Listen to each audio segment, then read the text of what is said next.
लोकसभा चुनाव के किस अखाड़े में कौन सा पहलवान उतरेगा, इसको लेके गुना भाग सभी पार्टियां कर रही है। तो कांग्रेस भी अपने हिसाब से गुना भाग कर रही है कि जो बिहार की जो सियासी लड़ाई है, यहाँ जो मैदान खुला है, जो अखाड़ा है, उसमें अपने किन किन पहलवानों को और कहाँ कहाँ उतारना है। तो मोटे तौर पर जो हमारे सोर्स बताते हैं कि कांग्रेस ने यह तय किया है कि 10 सीटों की मांग की जाएगी बिहार में।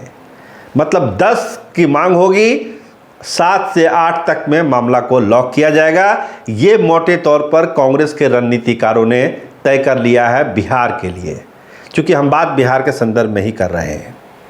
और ये जो सीटें होगी, वो सीटें कहीं ना कहीं चिराग पासवान की परेशानी बढ़ाने वाली है, क्योंकि जो कांग्रेस की लिस्ट है, जो हमारे भरोसेमंद सूत्र हैं, वो बताते हैं कि उस सीट में जमुई लोकसभा सीट भी शामिल है। तो जमुई लोकसभा सीट कांग्रेस लड़ना चाहती है और इसके लिए तैयारियां कांग्रेस के बड़े स्तर पर शुरू भी है, दिल्ली में भी, पटना में भी और जमुई में भी।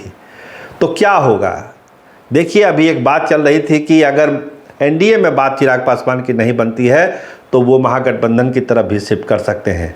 लेकिन अगर महागठबंधन वाला ऑप्शन आएगा तो फिर जमुई का मामला तो फंस ही जाएगा, क्योंकि जमुई से वो सांसद हैं और जमुई और हाजीपुर की सीट तो छोड़ना नहीं चाहते हैं चिराग पासवान। तो फिर कैसे होगा, तो महागठबंधन में चिराग के आने का रास्ता क्या बंद हो जाएगा? क्योंकि जो तैयारी है कांग्रेस की तरफ से वो यही है कि जमुई सीट को इस बार हमको लड़ना है हर हालत में और उसको जीतना भी है।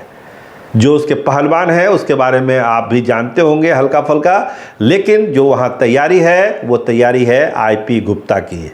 अभी जो पान सम्मेलन हुआ 4 तारीख को, उसमें जो भीड़ उमड़ी, उससे गुप्ता जी का जो कद है वो काफ़ी बढ़ा है। और कांग्रेस भी ये सोच रही है कि एक जो अलग वोट बैंक तैयार हुआ है बिहार में कांग्रेस के लिए, उसका पूरी तरह से यूटिलाइज किया जाए लोकसभा चुनाव में भी और विधानसभा चुनाव में। तो आईपी गुप्ता को जमुई के अखाड़े से कांग्रेस उतार सकती है। इसीलिए जमुई की सीट पर कांग्रेस का जोर है कि वो सीट हर हाल में लिया जाए। और सीटों की संख्या हम आपको बता ही चुके हैं कि 10 सीट की मांग है कांग्रेस की, उसमें 7 या 8 सीटों पर बात कांग्रेस की बनेगी। उससे नीचे का कांटा कांग्रेस का जाएगा नहीं, जैसा कि हमारे सोर्स बता रहे हैं, क्योंकि कांग्रेस को लगता है कि एक मोमेंटम कांग्रेस के लिए बन रहा है। तर्क यही दिया जाएगा कि लोकसभा चुनाव की बात है, विधानसभा का चुनाव तो अभी हो नहीं रहा है। राहुल गांधी को आगे बढ़ाना है तो लोकसभा की ज़्यादा से ज़्यादा कांग्रेस को सीटें जीतने दीजिए, आप कंप्रोमाइज़ कीजिए लोकसभा चुनाव में।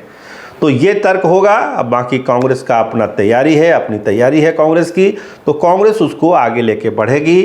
पहलवान कौन होगा ये भी मोटे तौर पर कांग्रेस की तरफ से तय हो चुका है। लेकिन अगर ये सीट कांग्रेस को जाती है तो निश्चित तौर पर चिराग पासवान जमुई के अखाड़े में कहीं फंसे हुए नजर आएंगे, क्योंकि एक ऑप्शन तो उनका बंद हो जाएगा महागठबंधन की ओर।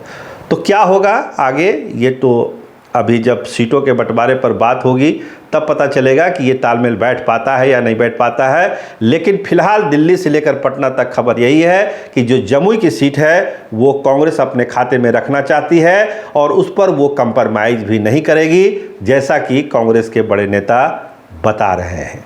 तो देखिए जमुई की लोकसभा सीट किसके खाते में जाती है, ये बड़ा दिलचस्प होगा। क्या ये महागठबंधन को तोड़ तो नहीं देगा ये सीट, या फिर महागठबंधन की एकता को और मजबूत करेगा जमुई की सीट अगर कांग्रेस के पाले में जाती है? तो देखिए तैयारी चल रही है। आईपी गुप्ता से बात करने की कोशिश की गई, उन्होंने यही कहा कि देखिए मैं तो पार्टी का सिपाही हूँ, पार्टी जो निर्देश देगी उसको हम मानते हैं। कांग्रेस की यही कल्चर है कि जो आला कमान कहता है, एक सिपाही एक कार्यकर्ता के नाते उसका मैं पालन करूँगा। मैं कहाँ से लड़ूंगा नहीं लड़ूंगा ये पार्टी तय करेगी, ये मुझको तय नहीं करना है। पान समाज के मान सम्मान की लड़ाई में लड़ रहा हूँ पूरे बिहार में, वो मैं लड़ता रहूँगा। तो ये थी आईपी गुप्ता वाली बात। लेकिन इधर जो है सिलसिला शुरू हुआ है, उदय नारायण चौधरी भी लगातार जमुई के दौरे पर हैं, अशोक चौधरी भी वहाँ के दौरे पर हैं।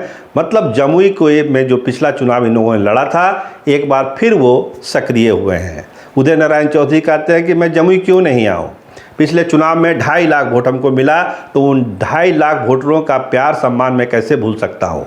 तो वो भी घूम रहे हैं जमुई के सीट के लिए। अशोक चौधरी की भी इधर सक्रियता बढ़ी है जमुई के इलाके में। अलग अलग कार्यक्रमों के बहाने वो जमुई जा रहे हैं, लोगों से मिल रहे हैं, सामाजिक समीकरण को टटोलने की कोशिश कर रहे हैं। तो जो पुराने चेहरे थे, यानी 2019 के जो चेहरे थे, वो अब सक्रिय हैं। चिराग पासवान भी जमुई के लगातार दौरे पर हैं। कल भी वो जमुई में थे, लोगों से मिल रहे हैं, तैयारियां चल रही है। तो अपने अपने हिसाब से सारे लोग तैयारी कर रहे हैं। लेकिन ये कांग्रेस का एंगल आ जाने से जमुई लोकसभा के चुनाव में एक नया ट्विस्ट आया है।